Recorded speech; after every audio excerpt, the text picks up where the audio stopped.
Now, what's your mango? I ain't giving it to you.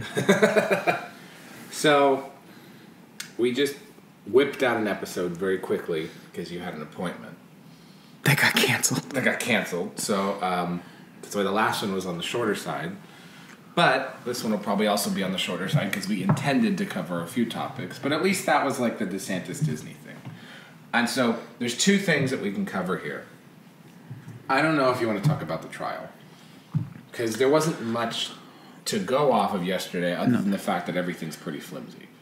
But this is the big gay Trump trial in Manhattan.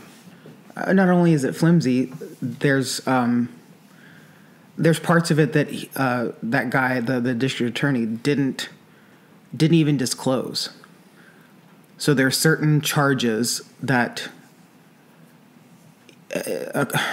again, this is all according to things that I've read because it's very complicated. But he didn't disclose everything, right? This is District Attorney Alvin Bragg.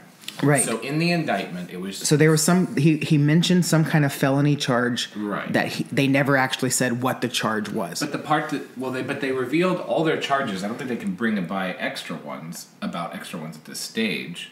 There was something else... Well, because here's what was conflicting. Because I think you and I read the same thing. NBC News says that there was a conspiracy to defraud the United States government, is that they were trying to prove with these charges, and that would be its own felony charge. But in the charges that were revealed in the paperwork that was filed with the court was 34 individual counts at a felony level of business fraud, which is an insanely, wide term that can be used to describe many business activities. If you are accounting for a business and you have $100 and you put it in the wrong column as an accident, that's considered business fraud, I think, in the strictest form of the definition. In the loosest form of the definition, in the loosest form of the definition. In the strictest form of the definition, it's you steal $28 million from a company and then, never you never get tried on it. Or, like you do like a Bernie Madoff scheme. But from what I understood in the indictment is that Trump made some payments personally to his campaign, to his attorneys, which were not classified as campaign finance donations, and they were used to then go and pay Stormy Daniels, according to the indictment. Even though there's a letter from Michael Cohen and a letter from Stormy Daniels saying those were not used for that purpose, and basically an $150,000 check was written.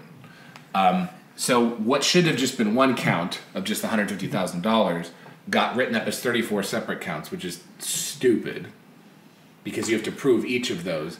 If one of those doesn't work, the entire thing collapses. So that's a really dumb way to go about it. Right, but according to all these all the people that I have listened to, which has been quite a few. Yeah. There's like 5-6 different ways that this can just collapse and is not going to work. Right. And so everyone at the first thing is that, as his attorney stated, this is federal. This is not a state or a city charge. Therefore, it's completely invalid. That's just way one. Well, the news pundits on the left are, just over the moon about this. But the legal scholars on the left are saying, this isn't good. Like, this is going to make him look like a victim. Like, well, everyone from Jake Tapper to the New York Times. The New York Times said this was a novel way to charge, which means you pulled this out of your ass. Jake Tapper said it was flimsy. Many other people on MSNBC even were... The only thing that they were gleeful about was they're like, we feel like he's finally being held to account. But they're like, that's like saying that he had his garbage cans out a few hours past the deadline. If you really want to hold someone accountable, that's not what you're going to use. This isn't an Al Capone, we're going to get him on tax evasion thing. Like, this is where we're going to get him on sneezing in public and not wiping his nose. Level of issue. I just find it fascinating that the White House has said nothing official about it. I think that they're worried that if the White House... Unless I did that this morning and I missed it. I didn't see anything, but I also feel like They on the other hand, probably has legal people in their ears saying, if you say anything, you will jeopardize this case. Because so someone said, "Oh, you can't say anything because of the Hatch Act." However, what the Hatch Act have to? Oh, because he's a declared candidate. Because Biden has not officially said he's running again as the for re-election. So he's not violating any Hatch Act if he says if he makes any comment about it. I thought the Hatch Act was when Gelson says Hatch chili season. I will throw this hot tea in your face. That was the Hatch Act. I get it in my emails every year. It's Hatch chili season at Bristol Farms.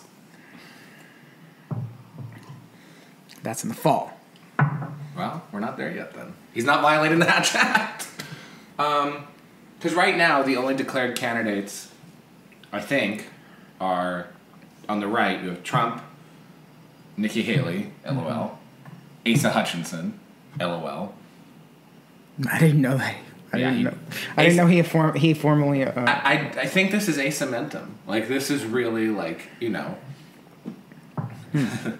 I think that he thought that, like, unknown was, like, the category he could run for because he saw that unknown was getting between 1% to 5% of the polls.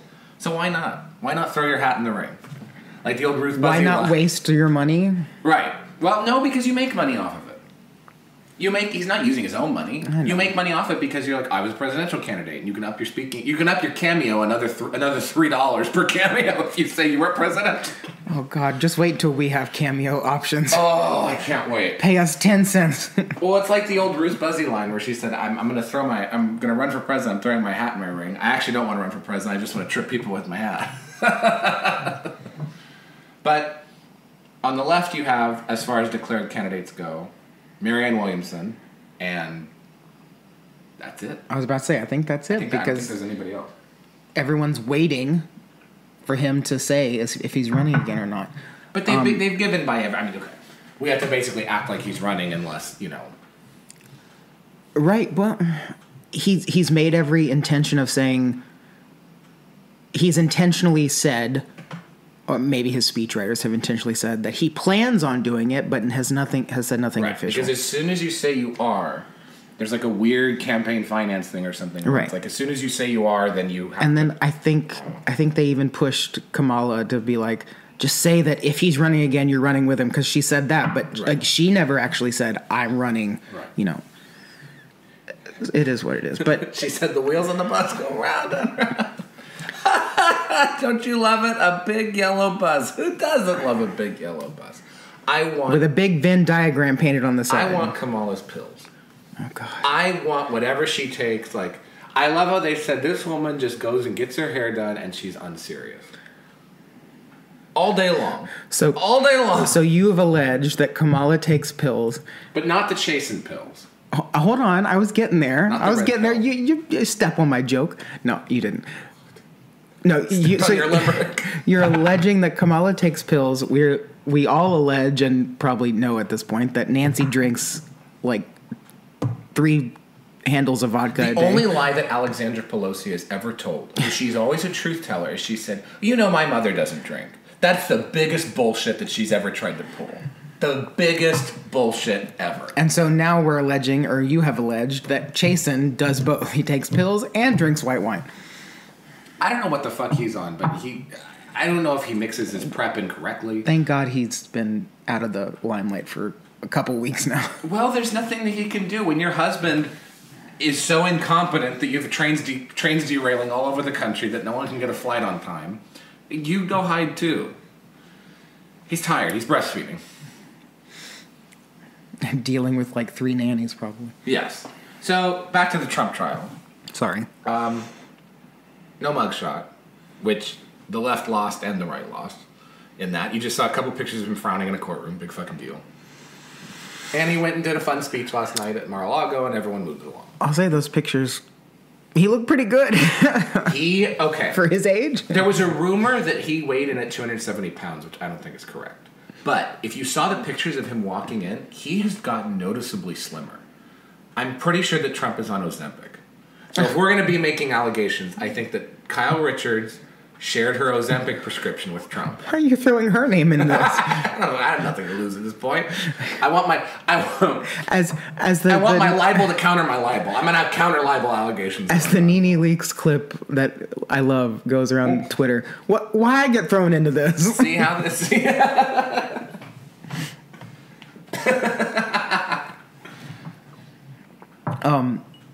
No, I don't really don't know That why you Adderall- pulled the Adderall Kyle shortage- Richards out of your ass. I don't know. It'll be the first time, won't be the last. That Adderall prescription shortage is really threatening journalism in this country. They can't do anything anymore. Like, you notice that think pieces have dropped off now, that Twitter takes have gotten worse. It's because people can't get Adderall. I don't know if you've noticed that. I have noticed a lot of. I'm pouring tea, by the way. I didn't just pop a squat and pee like that woman in the casino video I shared earlier this week. I've seen a lot of negative side effects of something in people's writing recently. I think it's the Adderall, because that's what a lot of people were using just to like. Which, by the way, it's the scariest fucking thing ever. Because I'm a masochist, you know that I read basically daily whatever the Advocate puts out, and I mean, I read honestly, some of that stuff, and I'm just like, thank you for your wrote service. this? Thank you for because these gays, they can't get their Adderall. There's a shortage. They can't get their Ozempic. They're shitting on the Ozempic. You know, the whole CAA offices, they had to get a special cleaning crew in the CAA offices. I heard this.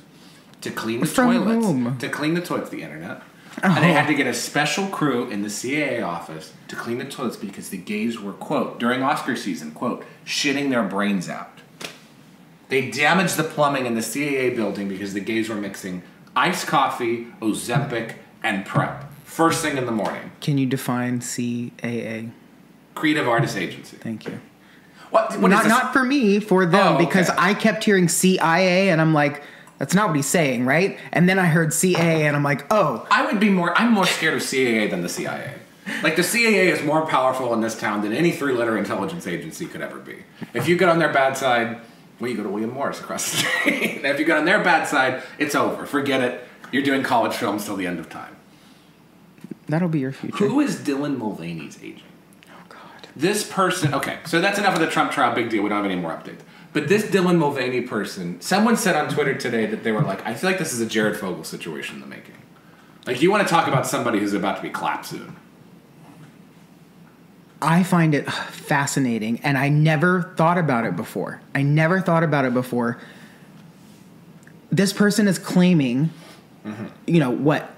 We're on over a year of quote-unquote girlhood. Yeah, we passed the 365-day mark. After their, Carnegie Hall debut? And claimed that he Kennedy. was, and yes, I'm going to say he, was on hormones. Hormones. No breast tissue has grown.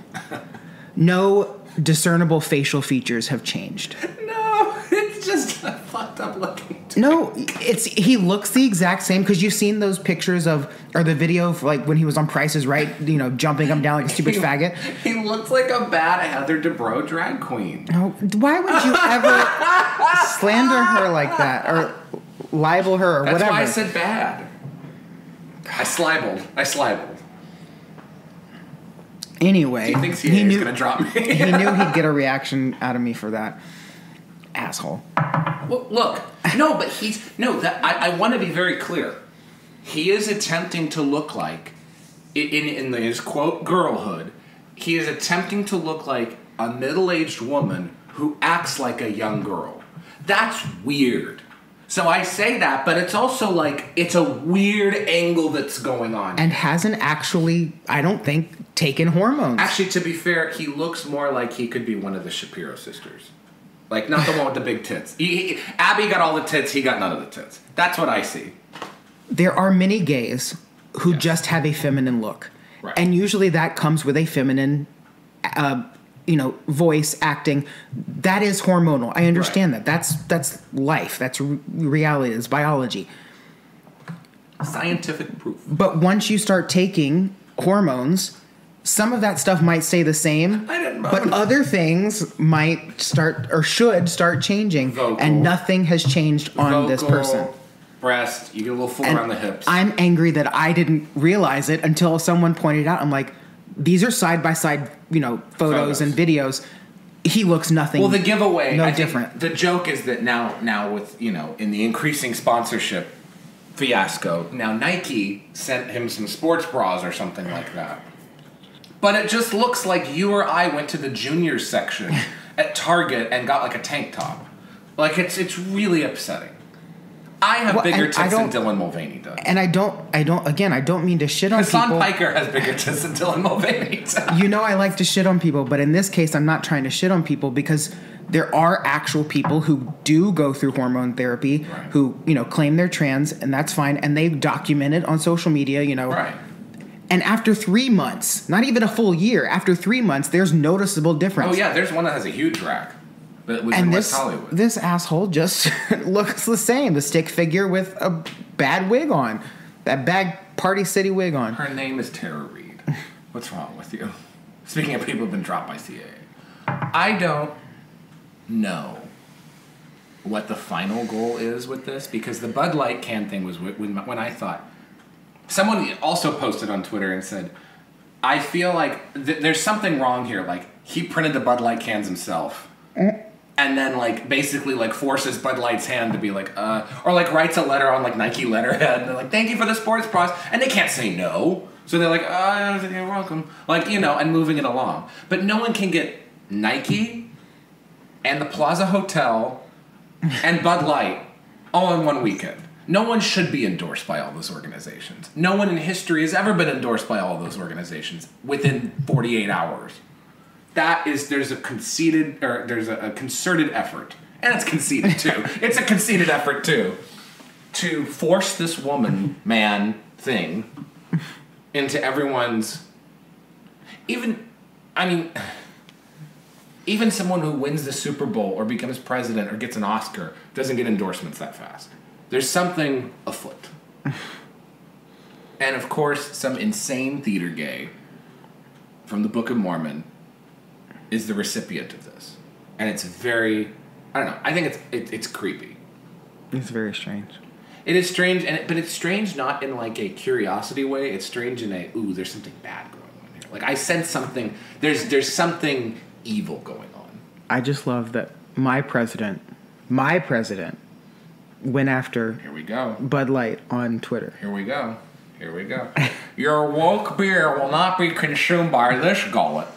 I only put Happy Dad down my throat. Exactly. And I said, amen, sister friend. I have to say, Happy Dad's good, by the way. You've heard us talk about it before. We've consumed quite non-sponsored. a bit. We are not sponsored yet. I should call my girl at CAA to come in the Happy Dad team. But, no, Happy Dad's great. And I think that Caitlyn Jenner has once again shown she has presidential potential. Well, I can say nothing but good things about Caitlyn Jenner. Because you know that you're going to get blowback from these evil creeps on the left. And you go about and do it anyway. I think that, Caitlyn made a concerted effort to reach out and was at the GLAAD Awards and everything like this. And then as soon as they were like, fuck you, why are you here, you rich, you're a rich white man dressed as a woman, everything, they misgendered, completely blew it over. And I was like, okay, fine. I don't fucking need you anymore. All right? I'm done. I tried to build a bridge. It's done. It's over. I think that Trump should pick Caitlyn Jenner as his running mate. 2 drag queens in their 70s to drive this country off a fucking cliff. It's what we deserve. It really is. I really don't think that it would drive off a fucking cliff. No, I think they could actually do something. I actually think it would be great. Because the way that this culture works, I think the only thing that would be accepted is 2 80s celebrities. Basically reenacting the surreal life in the White House. I think that that's what we deserve. As a country, as a culture. And they're both successful businesswomen. We created and lauded reality television. Why not just go the full 9 yards and make it our government too? Well, at this stage, we have. It went so far because of the writer's strike, thanks CAA, that the pendulum swung. Keep bringing them up. Well, I'm afraid of... I want to make sure that their lawyers are using all their billable hours because they can go back and bring all the CAA mentions I mentioned in this podcast. He mentioned it 173 times and universally negatively. I have no issue with. I don't know anyone. I don't know many people from CAA. I was about to say you probably know one or two. You probably slept with one or two. Oh, I hope not. But I can neither confirm nor deny that. But I think that at least we created reality television because of the writer's strike. That's what really took off. I mean, but it was created, but yes, it's what made it take off. Yes, right. You're absolutely right. And because we had no one had anything else to watch. Well, and because unfortunately, like, the end stage of that was that the culture was going to reflect reality TV. Why not have a government that reflects it? It basically does. That's what the media is.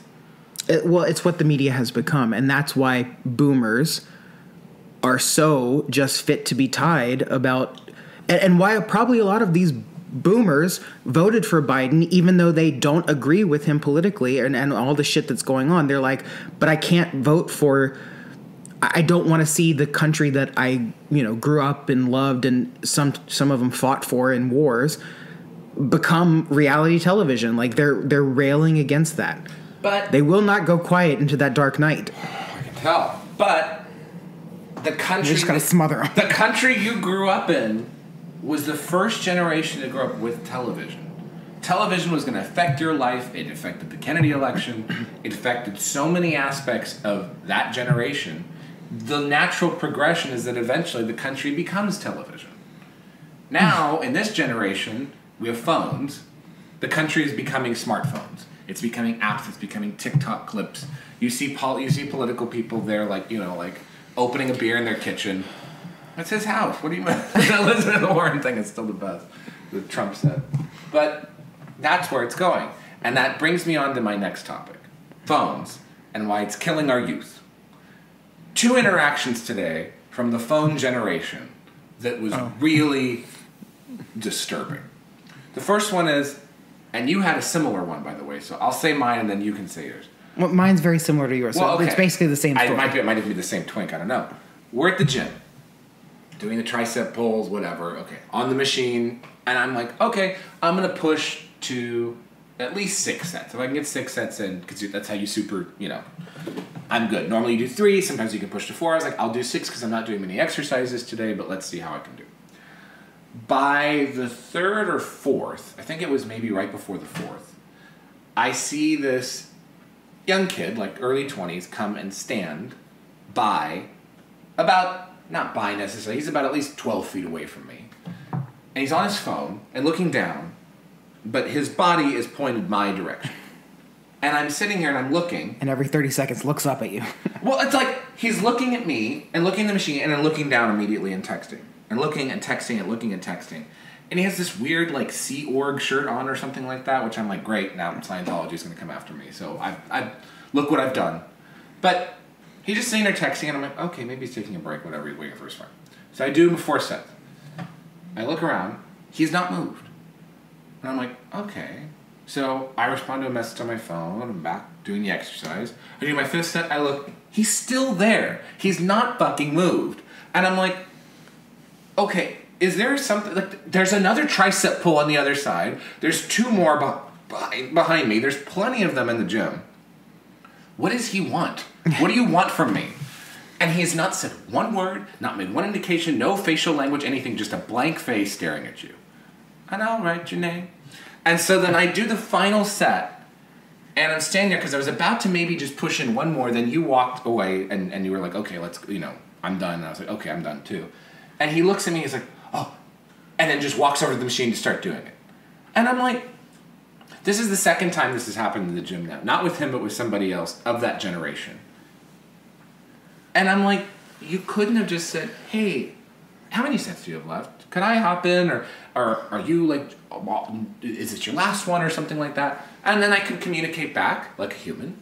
And then whatever the answer is, we move it along. But this generation is so non-confrontational that they don't even use words to say, to indicate a preference, to ask a question, to anything. It's just, like he just made like one little grunt and moved. And that was it. And then you had a similar experience. Yeah, I mean, I won't tell the story. It's almost verbatim what you said, except I didn't actually have... I just noticed that this kid was waiting, and I jumped on a machine before he did, and of course he didn't say anything, and I knew he wouldn't.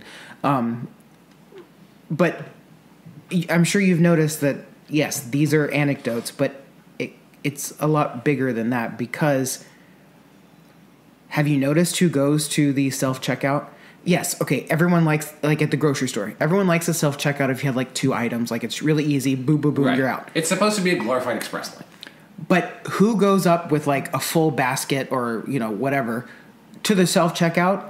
A lot of times I see younger people because they don't want to interact with someone. They'd rather just use a machine, scan everything, and bag everything themselves. And those are the ones that actually go to the grocery store. These are the ones. There's the ones who just don't DoorDash their entire lives. Yeah, I didn't even think about that. But yes, my point is the few people that I've seen, if it's not people our age or older doing 1 or 2 items, they're bringing their whole fucking basket. And you're like, that's really not what that's for. Like, right. Or the stupid the place.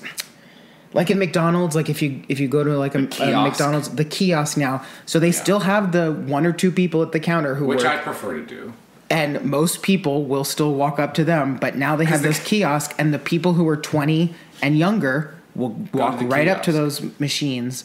And I want to tell them, you do realize that you might need that job, like that is over there behind that counter later, and you're now taking it away from yourself in the future. Every time I've tried to use a kiosk at a fast food restaurant, something has gone wrong to the point where a real human would have had to help me. Like the kiosk at McDonald's is about as reliable as the ice cream machine. So, one way or another, it's not going to work. But we had a second. I wouldn't have thought so much about this, but we had a second example of this happen today. So, go to plug in the car. We go to get Mexican food, have a wonderful time, talk to our usual waitress, hostess, who is, I think in her 40s, maybe she's a kid. Yeah. And she's great, and she's bubbly, and she's, oh my gosh, you people brighten my day, everything like that, and we said the same thing. And so it's always good to go in there. She's very positive. On the way out, the hostess is sitting behind this very small young girl, is sitting behind the hostess station, so I reach out with my ticket for validation. She looks at me, she looks at the ticket, and she picks up the phone. And she mumbles something into the receiver. And I'm like, okay. So I pull the ticket back, and I'm not going to talk to someone while they're on the phone. Like, that's rude. And so she puts the phone down, I put the ticket back in front of her, and she walks away. And I'm like, okay, that's a little weird. Like, we've been to this restaurant many times. They validate your parking because, you get a parking validation code for an hour and a half if you eat something there. Otherwise, it's like $20 or something stupid. I'm like, okay. And so she comes back, and I'm like, could you validate my parking ticket, please? Like, I don't know. Maybe I'm not trying to give you my number. Like, I really just want to get out of here. I said, my car's charging. It's up, and I need to move it. Otherwise, I get dinged on the charging thing. And then she said something, and I tried to decipher what this meant. And then she walks away again. I eventually heard. You sort of heard some words, because you're a linguist. You could decipher. I heard something to the effect of validation broken or something. Yeah, like it wasn't working. It was like that scene in SpongeBob where he's in the deep ocean. He's like, I can't understand your accent. Like, that was basically what it was, but that was at least a verbal creature. This one was not. So, I said, okay, well, now another couple comes up behind me. Very professorial-looking man and woman. In his 50s, at least. Yes. And I communicated to him, I think the parking validation isn't working. He said, oh. He said, well, I need validation, as a joke, and I laughed. And this girl, again, looked at us like we were aliens. Didn't communicate anything. And I'm like, she made another noise, which you translated correctly as, if you go to the station on the right, someone on the computer will help you with the you have to go out a special gate. Yeah. Right, you have to go out this gate, right? Because there's 2 or 3 gates in this parking structure. Okay. It wasn't that this girl couldn't speak English. She couldn't speak anything.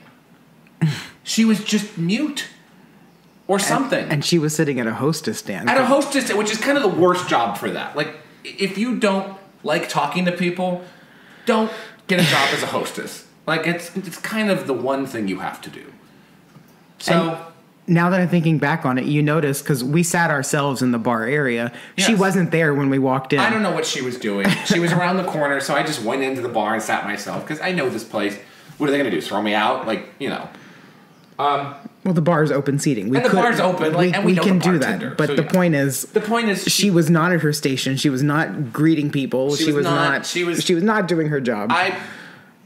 There's some people in society where I know that the term waste of space is not very nice. But their occupation of that space is actively making that space worse. And it would have been better if there was no hostess than her. It would have been better if there was a kiosk as the hostess. The kiosk at least could have spent... So we had to go drive to the parking kiosk, which there is a kiosk, and then like an angry lesbian on the other end of the phone. I didn't have to contact the phone. The gate went open and we went out. But I'm like, here we go. 2 examples within an hour, basically, of mute young people who cannot communicate anything. I feel like we sound like old cranky. I was about to say, boomers. have we become those crotchety old people who are just like, this generation just doesn't understand? I really think this generation is the new silent generation, and that they just won't fucking talk. But they'll text you. But it's like, there's some things where technology helps in this situation, like, texting someone and saying, I'm outside, rather than putting the car in park, putting the blinkers on, walking out over, knocking on the door, and then having to go upstairs. Like, there's some situations where just sending a quick text is polite and warranted and things like that. And then there's other situations where, I don't know what these people would do in an emergency. If you're sitting there bleeding out and they're just texting, that's the end. Like, well, the thing is, I consider myself to be in those types of situations a little bit shy and reserved, right. But I'm not gonna not ask for something that I need or want. Right. Like I will, I'm not gonna sit there and have napkins, please. I'm not gonna sit there like you and have a 30-minute conversation with them because I asked for one thing. But I'm gonna sit there and over talk with people. I'm not my grandfather at the grocery store. But I'm gonna ask for the one thing. I'm gonna get it. I'm gonna leave and then not talk to you ever again. But yeah, this generation, just like they will not inconvenience anyone or themselves for anyone or themselves, that makes sense. Right. The worst part and the thing that makes me uncomfortable is people have said this generation. I'm worried that there isn't really generations anymore. I think that anyone born after 1990 belongs to, or actually anyone born after 1985 until the present is basically the same generation. I really think that there's like, 19 what? 85 until now. That includes us, you know that. Yeah, I know that. I think that we're part of this. We're considered for society's purposes part of this group in a lot of ways. No, I honestly would say about 1995 on. So right after us. Because that's when because we still have those core memories and the core and when I say core memories, things that made us who we are, made us really shaped who we became. I mean, yes, we had good 9/11. That was the only core memory. We had good conservative parents, but the point is, we have those memories of a life before certain things. Having to go to the computer in a specific place in the house, and there only being one for the house, versus having a phone in your pocket. And it didn't work that well. Right, and it's slow. And you can't really talk to people on it. The people who were born in 95 who then have memories of 2000, 2001, like by the time they're 5, 6 years old, and that's when they're making those core memories, they only remember cell phones, maybe not exactly smartphones, but at least cell phones and the stuff, like that. I also noticed it, and we're going long, I'm sorry, but I noticed it in academia. My class in college, we still had work ethic. We still had it was waning. I could tell I did graduate with some people who were just kind of dumb and didn't really deserve the degree they got. But for the most part, my classmates would do the work and we were do the work. We deserved the degrees. Right. When I started helping teach and I started seeing the new crops of students, the ones who were born in 92, 95, come into college. And I started to see a marked decline in ability, right. cognitive ability, to the effect where we had to dumb everything down. I got concerned. And it's only gotten worse. Right. And so when I then finished my degrees and for that 1 year when I taught high school and I was teaching 16, 17-year-olds who were born in like, the early 2000s. 2006, 2007. Yeah. I started to notice, oh, you need explicit instructions. If I told you to sit down and write your name on this piece of paper, you wouldn't be able to do that because I didn't tell you to pick up the pencil first. Like, you need step by step, and you have no intuition at all. And now those kids are, there's kids who were born. Those kids are voting. Well, those kids they're voting, and there's kids graduating high school now who don't know anything except an iPhone being out. That's weird. Because the iPhone came out when I was in high school.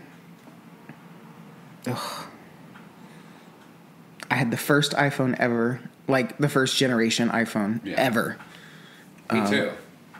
When I was in college. I thought it was neat. Like, the first iPhone I thought was neat. Fucking brick in your pocket. Well, are you happy to see me? No, it was great because I liked that you could text people. I liked that there was a screen that you could touch. And I liked that it actually had a better than a regular, phone camera on it. It did everything that people needed. It became slower and slower as networks became more and more complex, and it didn't have apps, which was wonderful. Apps have ruined everything. I genuinely think that I would take the original iPhone over anything. If they still were functional. They're not, because of the new cell networks. Yeah. I don't think there's anything else, was there? Maybe? I'm trying to remember. No, I think that was enough for this one. I think that... Oh, no, we haven't gone too long. We're right at our normal time. So we got like a 15, and we got like a 45 that we just did? Like a 30 to 45? I'm not cutting this out. No, I know that, but I'm discussing with you like a person. I didn't say anything bad about, CAA. They don't need to hear this. No, I'm kidding. No, so you guys got about a 20-minute episode, 15 to 20-minute episode. This can be your long drive. And now this is your 45 to 50-minute episode. Right. So don't come for us, Colin. To be fair, I feel bad because we did go, and I should say this online. We did go a couple weeks where our releases were a lot more specious because it was like one weekend we're gone, other weekend we're here. Like, our normal recording times got jumbled, but we're going to be pushing some more stuff out. So, hopefully more shit happens. Like, nothing has happened, really. It's kind of been a shitty couple of months of just nothing. That's another thing. We can't just sit here and talk about Mexican restaurants and gay stuff till time immemorial. But, maybe we can't. Maybe that's our next thing. We just review Mexican restaurants for a podcast. Yeah, so go to your local Mexican restaurant and fuck yourselves. Oh, wow.